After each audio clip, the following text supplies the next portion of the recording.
All attendees are in listen-only mode. Hi, everyone. We'll just start in a brief minute here. I think we've got most everyone on the call.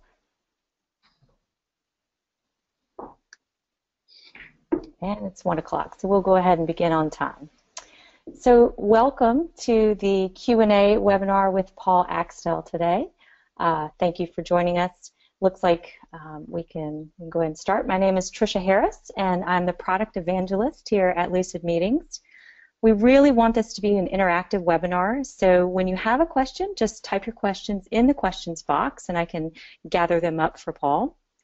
And once this webinar is over, I will be sending out a follow-up email with a link to the webinar video and the slides to everyone that registered. So now on to our topic for today. Many people feel that meetings and conversations in the workplace and in their personal lives don't always yield the results that they desire. The seemingly good conversations are not always followed by actions and results. So today we're going to cover 7 insights into conversation, relationship, and being remarkable. And then we'd like to open up the floor to you, the audience, to answer any questions you might have. Again, joining us today is meeting productivity expert and award-winning author Paul Axtell. With more than 30 years of experience helping organizations and individuals be more effective, Paul has honed his insights in executive offices and training programs for everyone from office staff and line workers to managers and team leaders. A large focus of his work is how to run effective and productive meetings to turn them from something people dread into useful, productive sessions with trackable results. Paul is also the author of 2 multi-award-winning books, Meetings Matter, 8 Powerful Strategies for Remarkable Conversations, and also 10 Powerful Things to Say to Your Kids, Creating the Relationship You Want with the Most Important People in Your Life. More recently, Paul has designed 5 templates for the Lucid Meetings template gallery, and those guide leaders through some of the most useful conversations you can have with your teams. And some of those include a process for designing a relationship with your new group, 2 designs for one-on-one meetings, a path for gaining alignment with your group, how to access the wisdom of your group, and also a protocol for clearing questions and handling complaints. So with that, I am here to hand it over to Paul. Thank you so much for joining us today, and I will hand the presentation over to you. Well, thank you, Tricia. I must say, I love your title, Product Evangelist. I wish I had thought of that. That's terrific. And thank you for trusting me with your audience. I appreciate that very much. A couple other things people might like to know about me. I'm a chemical engineer by training. I actually worked for Monsanto for 25 years. I'm basically a manufacturing person, engineering person. I'm married to Cindy. We have 5 kids, 13 grandkids. I like fly fishing. I like golf. I like mysteries. So, can't think of anything else that would be useful. I would say there's probably 2 other things. Number 1, I'm pretty laid back about life. Most of life is just not that serious. And at the same time, I'm pretty driven. And I bring those 2 things, I think, to the whole notion of meetings. How can we be pretty relaxed about it, but be pretty driven? So let's get started. My thought is cover background ideas for about 20 minutes. That should leave us lots of time for questions. I appreciate everybody's questions. It's actually the way I like to work. I'm more of a trainer than I am a facilitator. I think you'll probably get that. So I'm just applying my training ideas to other parts of life. Let me see. Okay. So if I look at this particular slide, what I'm interested in, if you kind of look from where I work in life, I work from a number of perspectives. Number 1, conversation's all you've got to have life turn out. 2, relationship is really a series of conversation. And 3, it's possible to be remarkable. And I like the very quick dichotomy between if you're willing to be mediocre, you'll be mediocre. If you're interested in being remarkable, it's not that difficult. So I'm going to go through 7 ideas based in these 3 fields, and we can apply those ideas to the whole subject of meetings. But I thought would give you more perspective about where I'm coming from when we look at meetings.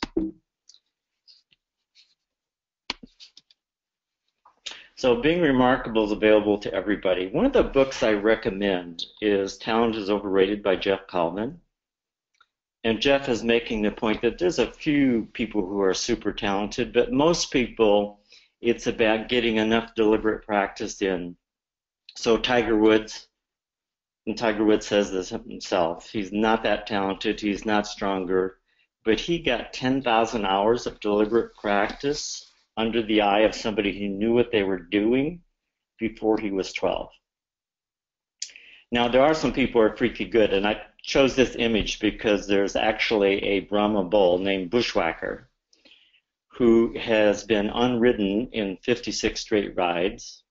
And to qualify, you have to stay on the animal's back for 8 seconds. The average riding time for Bushwhacker, 2.3 seconds. So even though cowboys have images, they have video of Bushwhacker, he's just freaky good. So there are some people in your organizations who are probably freaky good. They tend to be engineers, IT people. Mostly that's not you and me. But the point is you can be remarkable with 3 pieces. If you want to be remarkable, all it takes is attitude, preparation, and work ethic. And if you have those 3 things working for you, you'll separate yourself from everybody else. I chose this slide. If you'll notice, there's a church in the background. Cindy and I were in Tanzania on a trip, and we happened to be with a veterinarian from Canada. His name was Ken. And so he was asking me what I did in life, and I told him, well, I'm a trainer, I've got several ideas. So he says, well, tell me about one. So I told him about the idea about being remarkable. And he says, I've got a story for you. I said, okay, I love stories. You know, leadership is about telling stories. He says, well, I've been taking care of this woman rancher for many, many years, and she called me up and she said, I think it's time to put my pony down. Would you come out to the ranch and put my pony to sleep? So I went out to her, and we spent some time with her and the pony, and then she says, okay, I need to leave, but I want you to put my pony to sleep. And then, Ken, would you also see to the burial of my pony? Of course, I said, sure, although I had no idea how I was going to put her pony into the ground. So she left. I put the pony to sleep, and I'm looking around, and I see this church off in the distance. And I thought, well, you know, church, graveyard, grave diggers, maybe. So I drove over there. I pulled in, and sure enough, here's a gentleman standing behind a small backhoe. So I walked up to him and introduced myself, and I told him what my issue was, and I said, I just wonder if you'd be willing to help. And his response was, I'd be honored. So that's a perspective. I'd be honored. And then Ken says the remarkable thing is, about an hour and a half later, we're out beside this hole, and I say, that's good enough. And he says, Ken, you know your job, I know mine. This hole's not perfect yet. And he spent another 20 minutes getting every slide perfectly vertical, taking all the loose dirt out, and then he said, okay, now this hole is ready for your pony. So here's a gentleman who has a perspective, I'd be honored, and then he works consistent with being remarkable. William James, the American philosopher, said, the beauty about being a human being is you can change your mind. I think the takeaway for this would be, anytime you're not looking forward to something, find a new perspective. And if you look at meetings, excuse me, there's a number of perspectives I would suggest we choose. Number 1, meetings matter. They're high leverage. Number 2, if you choose to call a meeting, you are responsible for the time and talent in the room. 3, if you choose to attend, you need to choose total responsibility for having the meeting turn out, even though it's not your meeting. So perspective. Effective people are always working side of a powerful perspective. Being present. So I love the notion, 2 things you and I need to be about, being present and be productive. And you can think about meetings in that way. But if we go in a broader sense, you can see that our ability to be present is pretty much eroded. I had somebody in class, and she said, Paul, I think my best description of my ability to be present is I'm kind of sort of present some of the time. you could spend a year working on the whole notion of distraction and being present. And I'm going to quickly run down the 6 fields of distraction, and I think you'll see that each of these has an impact on us. And if one of them is at play, then we're not likely to be at our best. So the field of distraction, number 1, physical pain, backache, migraine headaches. If you supervise people, you have to have an enormous appreciation for what people are going through in life. Second, emotional pain, heartache. So you can see physical pain, emotional pain. Do not expect people to be themselves when they're dealing with these 2 things. 3, technology. Beginning with the television, every time we've taken a leap forward in technology, we've taken a cut in being present. 4, multitasking. The research says only 2% of the people in the world are really good at multitasking, and actually it's a misnomer. It's simply shifting your attention from one thing to the next as quickly as you can. And we know extreme forms of multitasking like texting and driving, but the literature is basically saying any small distraction, like checking an email, now interrupts your ability to go deep. Another book I recommend came out in January called Deep Work by Cal Newport. I think it's fascinating. It's changed the way I look at my day. Next area of distraction is you distract yourself.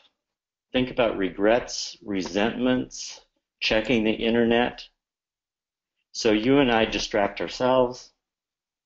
And the last one is not good news, not being caught up in life. Dirty house, dirty car, behind on bills. If you're not caught up in life, you're distracted. Most people have 70 to 90 small, incomplete items in their life. You have a dirty car, overdue going to the dentist, cars past 7,000 miles where you normally get it maintained, remodeled your kitchen except for that 1 2-foot piece of molding, and every time you walk into the kitchen, you see it. So you basically have a whole life full of small distractions. So part of our ability to be present is identifying, noticing we're distracted, and learning to somehow manage our life in ways that we're less distracted. Conversation creates. So I think I mentioned in the beginning that I'm thinking from a perspective, which is language and conversations, all you've got to have life turn out. Now, certainly that's not true. It's just a perspective. And one of the key pieces is that conversation creates. And the question is, what are you producing when you speak? Cindy and I love baseball. We are at a baseball game in St. Louis. Right in front of us was a 5-year-old girl, a brother, maybe 6, and then a father. So the little girl had a baseball hat, baseball gloves. She sat on the edge of her seat, and every time a ball would go up in the air, she would jump up and say, "Get it for me, Daddy." And in the beginning, the ball could be hit anywhere in the whole stadium, and she would jump up. Then over time, she started to be able to tell where the ball was. 6 innings, "Get it for me, Daddy." About the 6th inning, she stops and she turns to her father and said, "Daddy, can girls play in the major leagues?" "Nope, they're not allowed." And the conversation paused for some time, and then she said, you could tell she's going to be fine, because she came back with a lot of attitude, which is, "Why not?" And then her brother, who was about a year older, said, "Because if she gets hit with a ball, she'll cry." Now, again, that conversation ceased. Her father didn't say anything. And you know that those are 2 not so empowering conversations. Nope, they're not allowed. And where does a 6-year-old get a conversation about girls and crying? That's a conversation that's either in the family or it's on the playground, and it's not healthy. So conversation creates. And if you have small children, or if you're a grandparent, noticing the conversation that surrounds your kids is pretty important. There's a saying, it's an old saying, if you want to change your kid, you change their playground and their friends. Put them in a different set of conversations. Point being, conversation matters. What are the conversations you're putting into the world?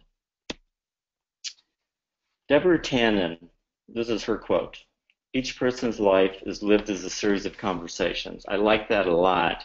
And it allows us to make two leaps. The first is, what if a relationship is a series of conversations? I think that maps on to most of our relationships. And you can look at, I would pick the 8 relationships that are most important to you in life, identify the last 5 conversations in that relationship. What's the pattern? What are you talking about? How does that conversation go? And that gives you a snapshot for that relationship. My son Jesse and I both love sports, but if the last 5 conversations with Jesse are only about sports, not much of a relationship. And the beauty of this particular perspective, that a relationship could be looked at as a series of conversations, is if you change the conversation, you change the relationship. That's pretty powerful. Also, we can make a leap here to a meeting is just a series of conversations. I had a boss one time, and I was fretting over the design of a all-day meeting. And he says, "Paul, this is not that difficult. A meeting is just a series of conversations. Just decide which conversations you're going to have and what's the best way to have those conversations."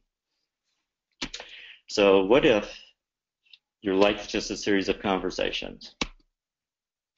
This is one of my favorite. Goals don't make things happen in life, systems do. It's not enough to have a goal. Also, if you pay attention, or I think if you tell the truth, you really can't motivate yourself. You can't use willpower. The only thing that makes something happen in life that's not already going to happen is a system, a tool, a structure. And if you look at what Lucid is doing with templates, they're providing systems and structures and templates that allow things to happen with ease. So anything you're not accomplishing in life, the question I think would be useful is, what system would allow this to happen? An executive coach, that's a system. Personal trainer, that's a system. Starbucks drive-up window, that's a structure to make things happen easily. So this might be the most important productivity idea that we'll cover today, is what are the system structures, tools that would make things that are not happening now easily, happen easily. A cup of coffee might be the next thing to do. I had 2 clients, Ashley and Mary Pat, and they told this story about being on the factory floor during a maintenance turnaround. And they were talking with each other about how frantic they were, how worried they were, how they were losing sleep. And then they had this insight, which was, Dave had this job before us, and he was never frantic. He was always calm. He was always calming. Why don't we ask him? So they went to Dave and said, "What's your number 1 tip for managing when life gets frenetic, particularly in the factory?" And Dave's response was, "First thing I do every morning is ask myself one question: who do I need to take to coffee today?" 2 reasons. Number 1, difficult conversations are less difficult over coffee. And number 2, I need to be working on the relationship before I need it. And no matter what you do in life, that might be something you consider doing. From a networking point of view, from a difficult conversation point of view, from a momentum point of view, with whom might you have a cup of coffee today? So let me kind of go back to this notion about conversation. So I'm saying conversation matters in 3 ways. Number 1, it's the way life gets carried out. Number 2, what are the conversations that you're putting in the world, and is that how you'd like to be known? Maybe leadership isn't some gene you have. Maybe leadership is about speaking and listening, and people who are assessed, or people who are given the assessment or story that they have leadership potential, simply speak and listen differently than other people. And then the point about process skill. So after whatever your background is, accounting, IT, engineering, the only thing that will set you apart in an organization is your ability to convene a small group of people, manage the conversation, make progress both in the meeting and after the meeting. So you got to be competent at whatever your discipline is. But after that, if you work in an organization, it's all process skills. The ability to convene a group of people, manage the conversation so that you're productive in the meeting and after the meeting. So if you just kind of look at where I'm coming from here, I'm saying perspective matters. You should always have an empowering perspective. Conversation is pretty much how you and I deal with life. It's very possible to be remarkable. And if you get on the path to being remarkable, you'll set yourself apart because most people are doing enough to get by. Most people are willing to be mediocre. One of my favorite cartoons, Al Cap, he said, nothing is so ordinary as wanting to be extraordinary. And so all the people around you want to be extraordinary. The question is, can you and I make that happen?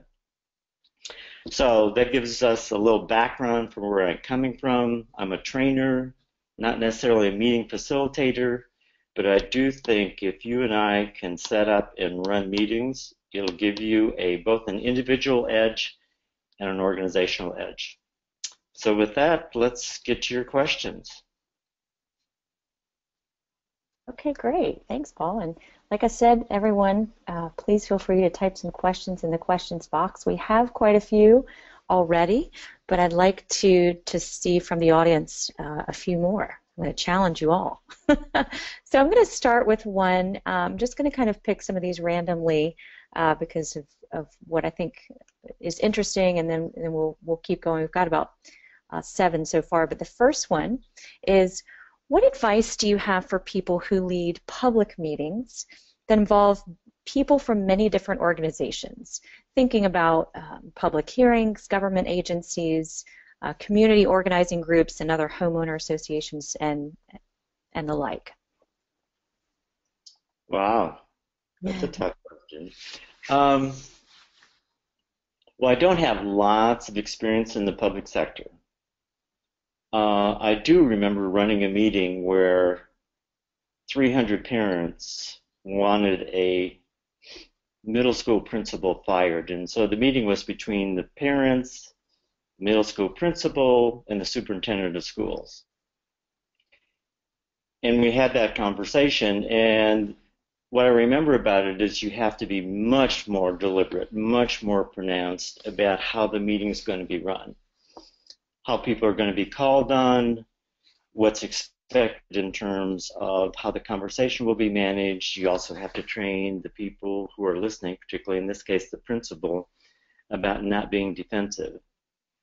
So I think whenever group size goes up, whenever it's an emotional topic, I think you get much more deliberate about how this conversation is going to unfold. I also think you make sure that the person who's managing the conversation is really, really good. Probably somebody who's not involved in the content, because it's very difficult to input to content, respond to content, and also manage the whole sequence of who will talk, when will they talk, how long will we talk, how will we take questions, what are we going to do with the questions. So that's the first thing that comes to mind. I think the other thing is that the most important thing is to train the person who's leading the conversation about how to deal with questions. You probably all had the chance to see people who are marvelous up in front of a room. It's a skill set that just stands out, and people respond to people who are part of the organization being able to manage difficult conversations on their feet right in front of others.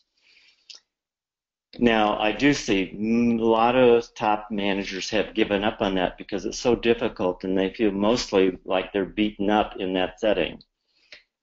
But if you look at moving the organization forward, one of the things about large group conversations is you add momentum to an organization very quickly. You can have luncheons for 10 or 12 people, but it doesn't move the organization quickly.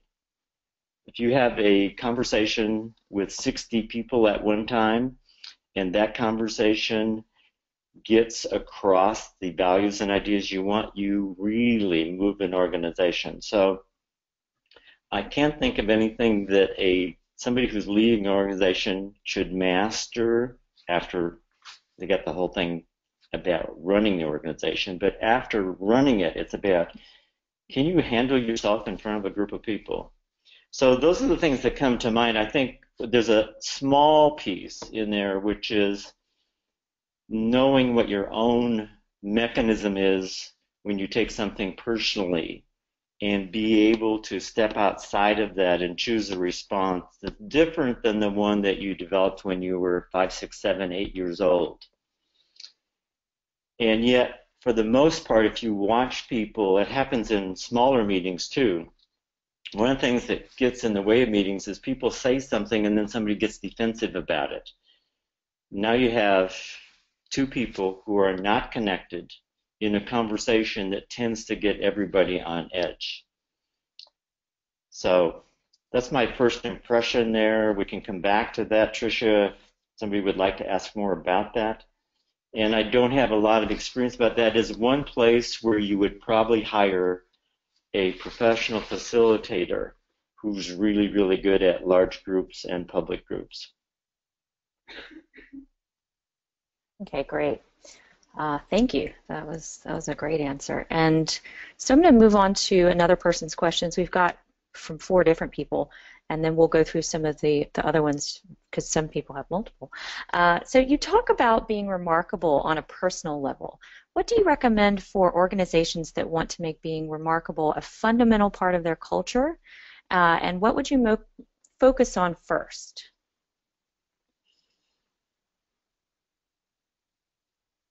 Well, gosh, that's a good question. And part of leadership, I think, is putting conversations into the organization that don't currently exist.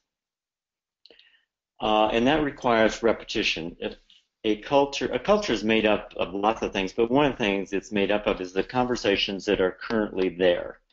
And part of the leadership is to add conversations that are not there. So, for instance, another example of a conversation that leaders sometimes put in is that we want people to take more risks.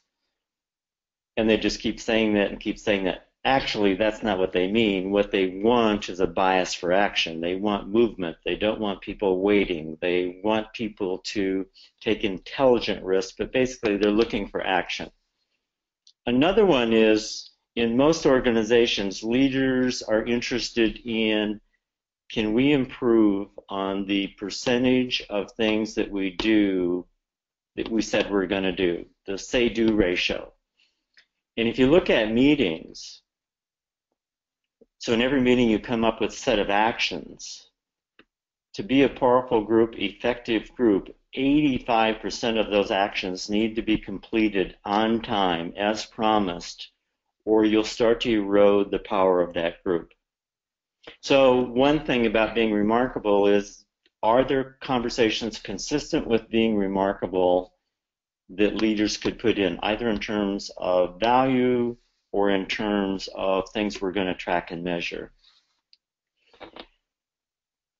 I think if I step back, and I haven't had this kind of question before, that's why I kind of like getting them spontaneously, is because I've got to slow down and think about it. There are about 8 or 9 elements of being remarkable that an organization probably should identify. So one of it is being on each other's side, having each other's back, acting consistent with each other's being successful. Another one would be being on the side of management or the organization or leadership. If we just stay with that a little bit, my point of view is, if you're not on the side of management or the leadership of your organization, you should leave. That's in your own best interest. And it goes back to the whole idea about resenting somebody. If you're resenting the company you work for, if you're resenting management, if you're resenting the people who lead your organization, then you should notice who's suffering. It's not the organization who's suffering. It's not management. You are suffering. So this whole notion about having people be on the company side, now generally what will allow that, number one, the company needs to be working on something that people see value in. Probably more importantly, transparency, which simply means they have access to the leadership and they can ask anything at all that they want. One of the templates we wrote was about clearing. Clearing is an important process. University of Chicago did research, said students who clear their jitters, who tell somebody about what their worries are before they test, do 30% better than people who don't test. Athletes who clear before they go out and perform do better. Clearing is fundamental to people getting over things. And Tim Galway, the author, has the fundamental clearing question, which is there anything at all about which you're curious, wondering, anxious, or concerned? If so, please ask. So let's just put this in the context of being a supervisor. What if you had an agreement with your supervisor? Two agreements. Number one, you can ask me anything at all about working for me or being a part of the organization about what you're curious, wondering, anxious, concerned. I don't want you messing with any background conversation, any rumors, any concerns. You can ask me and I will tell you the truth. The second agreement, if I have any concern about your performance, I will tell you the same week. There's a lot of freedom between employees and supervisors with those two agreements. And that would set that relationship in that part of the organization up to be remarkable. So if I could just summarize this, number one, somebody's got to put the notion of being remarkable out there and be better if it started with leadership. Number two, what would be the fields or themes or domains or categories associated with being remarkable?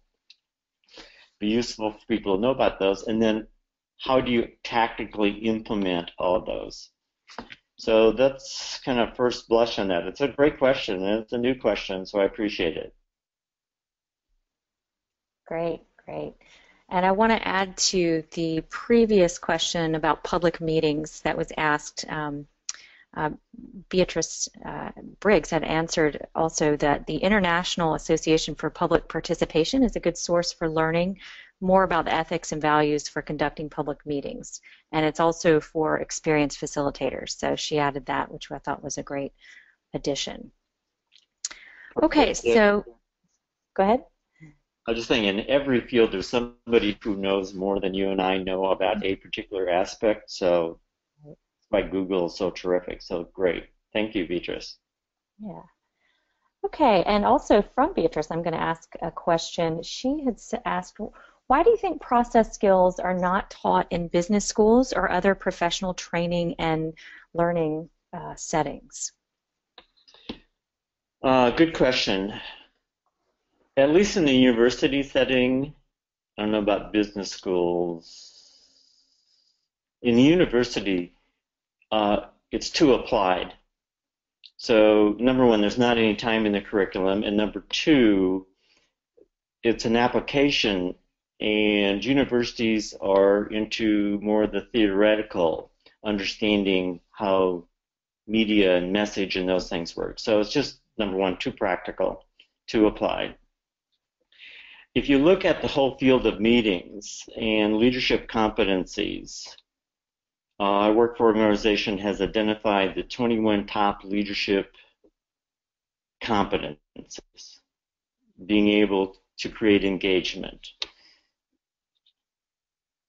Meetings and process skills aren't on the list. So somehow we just assume that everybody automatically knows how to do meetings and set up process skills, or we've said we need an outside facilitator, or we need a process pro. So somehow it's just a missing piece, and it's not recognized as, if you're going to be a leader in this organization, you've got to get good at this. Now think about it in a more narrow context. Being a first-line supervisor may be the toughest job out there. First-time supervisor, and we're giving them no skills with respect to managing the conversations. And yet, if you look at it, you can't motivate people. You don't have any consequences. The only thing you can do is talk to people. And you either are having conversations with the people that work for you that move things or set you back. But we're not spending any time training supervisors on how to listen, how to manage conversations, how to handle complaints. So it's a great question, and somehow it just hasn't got onto the list of leadership competencies. And then in the university setting, the other thing I think we're caught up in is we think it's about knowledge versus what I would call tacit ability. So we're caught up in what are the steps to starting your car. We're not interested in how do you drive a clutch. We're not interested in balance. How do you get those tacit kind of things? So if you look at difficult conversations, yes, it's partly about here's how you set up a difficult conversation. But the question is, how many hours of deliberate practice have you had in difficult conversations? So it's a great question. Business schools, I think, it's been a while since I've been associate. I do have an MBA from Washington University, and at one time I studied all the top executive schools. But they were more interested in case studies than how do you handle a complaint that somebody brings you in the hallway. So that everyday skill. If we apply that to facilitation too, yes, facilitators are important. Facilitated meetings are important. But probably more important is that everyday conversation your teenager brings you, or somebody that works for you brings you, or that somebody grabs you in the hallway. Those are the conversations we ought to master. Hope that helps. Great. Well, and I would add to that, just because this was a question I had for you. It was related to Beatrice's question. Do you have any recommendations for learning systems or developing process skills, either in business or in personal life? Any resources that you would recommend to people? Well, I think you have everyday life. That's your best resource. So Yeah. if you want to get better at meetings, pick something to watch in every meeting. And I would go for 2 or 3 weeks. So and these would be my candidates. Number one, first, notice every time the conversation goes off track. The sentence that goes off track. Train yourself to hear when a conversation changes, both at work and at home. Number two, notice who's not yet in the conversation, but looks like they'd like to get in. In fact, the whole idea of noticing who in the world is not included, who's on the outside, who's not yet participating, pretty important. I took Abigail, who's 5, to her first day of school. All the kids were outside in the playground waiting for this bell to ring. So we're standing there, and she says, "Grandpa Paul, who could I play with?"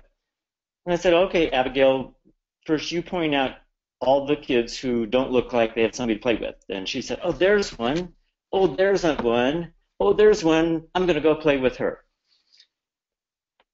Now, forever, she's going to walk into the playground and look around and see who's not playing with somebody. But see, I want her to have that ability when she's 24 and starts to work. Who's in a meeting and hasn't spoken yet?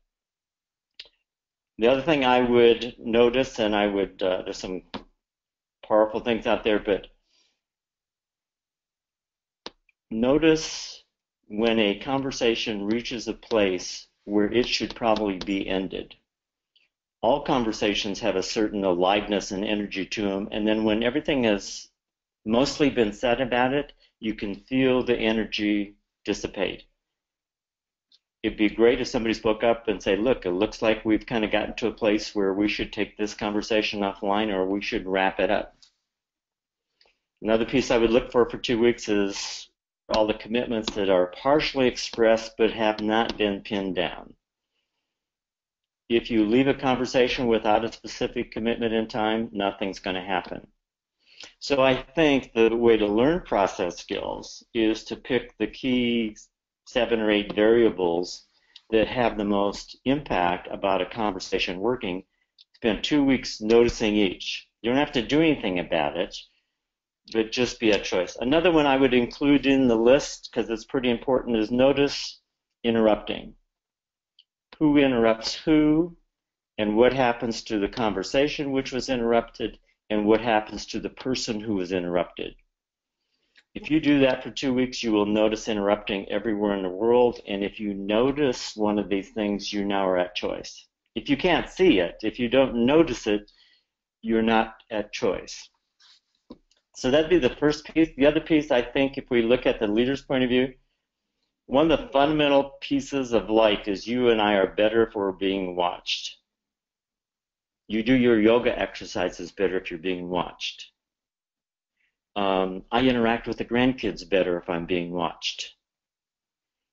If leaders want to get better, if they want to put in a culture of meetings, the 2 things they let people know they're working on their process skills, let people know they're asking somebody to watch them and give them feedback in every meeting. Meetings will improve, number 1, because they're being watched, and number 2, they're going to be working on something each time. So I think it's pretty easy to learn about conversation. You just got to start to put it on your radar screen. If you look at home, first of all, the number 1 perspective that gets in the way of us being good at home is we take each other for granted. Anything you get familiar with in life, anything I get familiar with in life, we take it for granted. When you and I take something for granted, we're not attentive and we make mistakes. People make more mistakes, say things they don't mean, don't respond at home than they do at work. Why? Because at home they just drift into this taking things for granted. There's a In fact, if you look at a perspective being remarkable, going back to that question, you treat everything in life like it matters, you'll be remarkable. Don't take anything for granted. Don't do enough to get by. Don't go through the motions. So if we look at meetings, prepare for meetings, be on time, no multitasking, no distraction, participate in a way that adds value to the conversation. Look out for who's not yet in the conversation, make commitments, and then keep your word. You'd be pretty remarkable. Great, thank you. That's good advice. And we had a resource recommendation from Kathleen Doyle-White, who said, read The Advantage by Patrick Lencioni, I believe, for good information about how to structure your team meetings so they're successful. So that was a good addition. Great, so we do have a few more questions. So let me go to Jim, where he had a few in the beginning, and I want to go back to him real quick. This is one: what challenges do distributed meetings provide for meeting designers and leaders, and how are they different from in-person meetings? Good question, and lots of people are interested in that as more and more people work from home. We're actually moving away from people having offices to shared spaces. Well, process becomes more important, and you have to be more deliberate and visible about process. One of the ideas that I keep coming back to is the quality of a relationship that walks into the meeting. In this case, they're walking in virtually. The quality of relationship that walks into a meeting determines the quality of conversation in the meeting. So then the question comes up, how do we build relationship with each other when we're not face-to-face? So I would advocate that you set a protocol, which means we're online, the lines are open 10 minutes before meeting starts. Somebody is designated to be there and greet people and interact with people. Number 2, I would set aside the first 10 minutes of every distributed meeting for people connecting, sharing what's going on in their country, sharing about what's going on in their projects. Even a small slice of time, 10 or 15 minutes in a 2-hour meeting or 10 minutes in an hour meeting, starts to build those connections. less items on the agenda.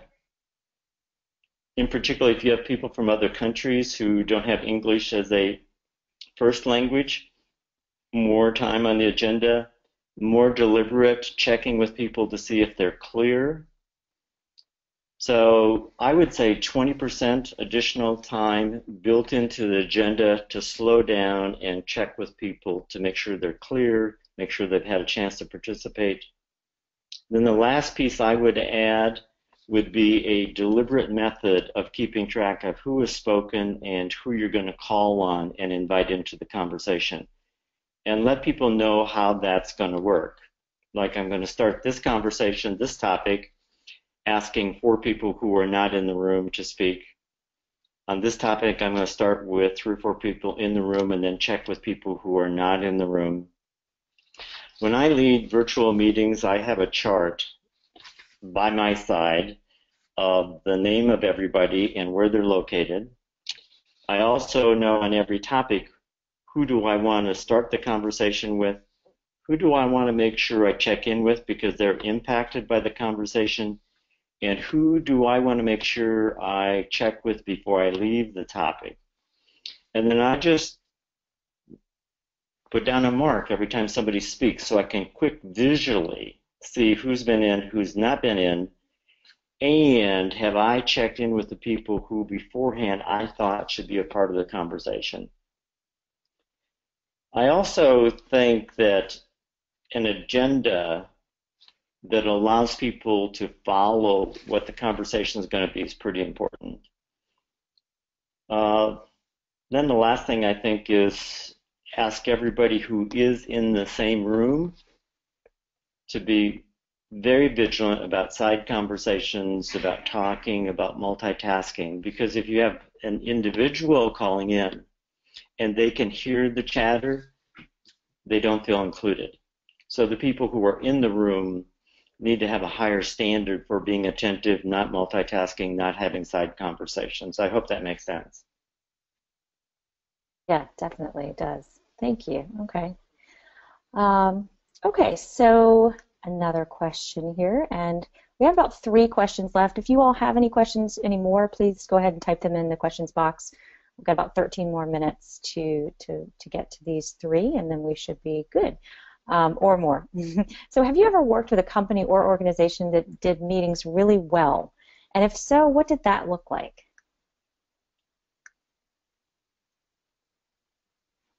The answer is no. I have never seen a well-run meeting unless people were trained first.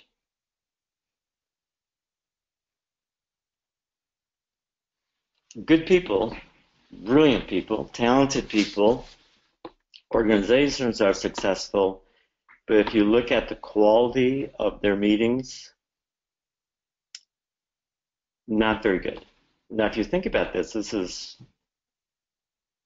good news. So you have people who are already good, already successful, and they're doing it with very little meeting skill. I remember working with a leadership team in Brazil, and they asked the same question you asked just before about what can you tell us about distributed meetings, virtual meetings, because this leadership team of 25 people is never in the same room except when we do a retreat like this. So how can we be better when we're virtually? And I said, well, first let me see you work together for 2 hours while you're here.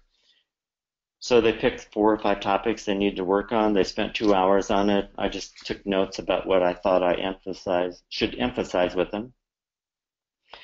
At the end of 2 hours, and we had spent a couple of days together, so we were pretty tight, good friends. And I said, well, you know, the truth is you have no chance virtually because you're terrible when you're sitting in the same room. And they all laughed. So here's a group that's really effective in terms of managing their business, but when they meet in the same room, they don't have the ability to have a high-quality conversation. People said things that offended other people. People got defensive. People argued back and forth over small items. The leader actually spent more time trying to manage the conversation than sitting back and listening and noticing when he should add a different perspective. People multitasked. people had their technology out, and somehow it didn't occur to them that the conversation they were having wasn't useful. They somehow thought it a spirited conversation where you could say whatever you wanted to say would move the organization forward. And once we said we didn't think so, most of them agreed. So they've actually been putting up with poor conversations for a long time. So now I must say I haven't been a part of that many organizations. I've probably worked in 30 organizations, different organizations. I tend to work in one or two organizations a lot and not in others. But I think it goes back to an earlier question. We're not teaching process skills in the MBA classes. We're not teaching them in the university. Like I'm interested in engineers, and if you look at engineers, I went and spent time at a couple engineering schools. They have no time in the curriculum for any soft skills on relationships, on conversations, on being effective, on managing their personal time. So they're hitting the workplace basically with a profound ability to work on problems and persist through problems, and no ability to interact with anybody. So we got work to do. Well, we have some other questions that are related to that. I've got a few, but I guess the one that's most related to that answer is, how do you suggest dealing with an individual who talks too much, dismisses other people's ideas without creating a major dust-up? I think you probably get this question a lot, so it sounds like people are really interested in figuring out how to handle that. So if you could give us your perspective, that would be great. Okay, well, I think if we were playing Family Feud, number one answer would be, what do you do with the person who XYZ, who dominates the conversation, speaks longer than they should? Okay, so let's kind of review the options you've got in order of how confronting they are. If you're unwilling to say something in the moment or to the person later, then it's up to you and I to make it work just as they are. And most times in life, I think you and I should pass on giving people feedback. We should just make it work. So no whining about a person, no gossiping about a person, but make it work in the moment. So then the question is, okay, how do you make that work? My first response, let's say it's somebody who interrupts or somebody who goes on, and I'm leading the meeting, I give them my full attention, listen to them completely, as though they were not a problem. And I want to do that 2 or 3 times. Why do I do it 2 or 3 times? Because if you and I interact with somebody about their behavior in a meeting, they're likely to be okay with it. What you have to watch out for is the people who are watching. Even if their colleague is off, if you take on their colleague too early, they will side with their colleague. So the first couple of times, I'm going to make it work no matter what. Also, if this is somebody I'm not committed to or I don't have permission to give them coaching, my only option is to make it work. Now the third time, which is also, if I go back to that, when I lead meetings, I set up as part of the agreement, if I see something that I think you should hear or there's feedback that you should get in order so that you're more successful, may I tell you? So I always ask for that. And people say, oh, of course. They don't really expect that I'm going to tell them anything, but permission gates are important. That is, making somebody give you permission to tell them something, knowing you might need to. It's also why I like small groups and I like open arrangements, like horseshoe arrangements, because within 8 feet, people act differently. So if I have somebody who goes on and we're 25 feet away, it's hard for them to get me paying attention to them in a way that has them be more aware of how they're speaking. But if I can walk into the center of the table and get within 8 feet, they become more conscious of how they're speaking. So that's one thing. I like the ability to get close to people. Something that people should do, they should walk into every meeting room saying, is this set up for intimacy? Is this set up for a more candid conversation versus, well, let's just deal with the furniture we already have here. I think after you've listened to people a couple of times, then I think you have now permission to say, hey, if you don't mind, I'd like to hold you back while I get a couple of other people in the conversation. So you can start to use some of the tactics to manage people's conversation. So that would sound like, okay, Tricia, if you don't mind, I want to get a couple other people in the conversation, and then I'll come back to you, Tricia, and don't let me forget you. I do want to come back to you, but I'd like to get a couple other people in first. Now, if you have somebody that goes on and on and on, or speaks in a way that doesn't work, and you're committed to them, then I simply think you take them to coffee and say, you know what, Tricia, there's something that occurs every time we're in a meeting together, and I'd like to be able to tell you about it. May I tell you? And then you'll say whatever you say, and then say, okay, Tricia, I think that you are dominating the conversation, or you're going on far longer than what people need to get your point, and over time, people are no longer listening to you. So you're losing the respect of the group, or at least you're losing their attention, and I want you to be aware of that. So if I'm committed to the person, and if they work for you, you're committed to them. If I'm committed to them, then I'm going to take them for coffee and say, look, this is just my experience of you.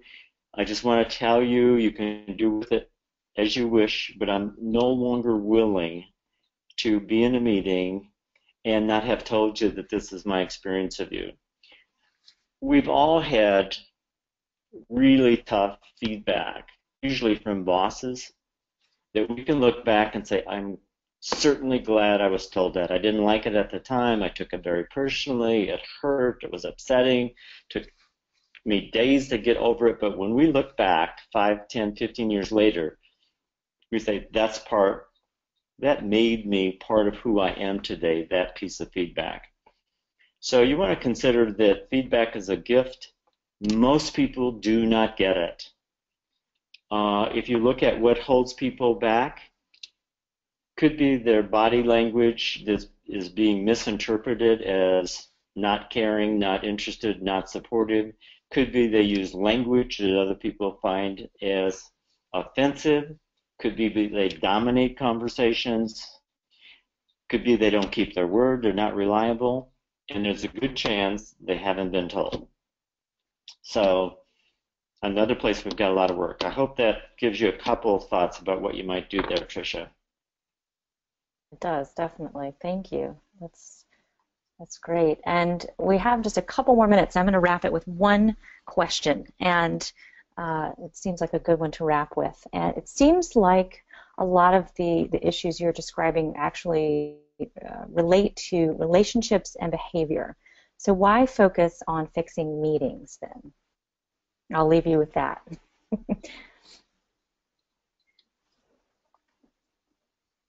Well, clearly, dealing with behavior that's not supportive, either to the person who's got the behavior or to the people they're exposed. That's part of being a supervisor, part of being a manager, part of being somebody who leads meetings. So it's something you and I have to deal with. And most of us have been raised to avoid conflict. So we don't have that skill set either. I do think that relationships is more important. If we go back to what's the quality of the relationship that walks into the room, I work for a company where the CEO routinely says, I find it easier to be myself in small groups of 4 or 5 people. Well, just think about that. It makes certain sense. Only 4 or 5 of us, it's likely we know each other. There's only 4 or 5 of us, we can sit close enough that we feel intimate. I can sense all the nonverbals. I can tell if you have a question. I can tell if you aren't quite getting what I'm saying. So a small group almost always turns out, in fact, you don't need very deliberate process skills for a small group conversation. I personally like 3s and 4s as the most effective group conversation. I like it better than one-on-one. It's got more public, it's got more power, it's safer than one-on-one conversations or large groups. So actually, I think my interest in meetings simply came from when I do training classes on being effective. There are two sets of questions in every course.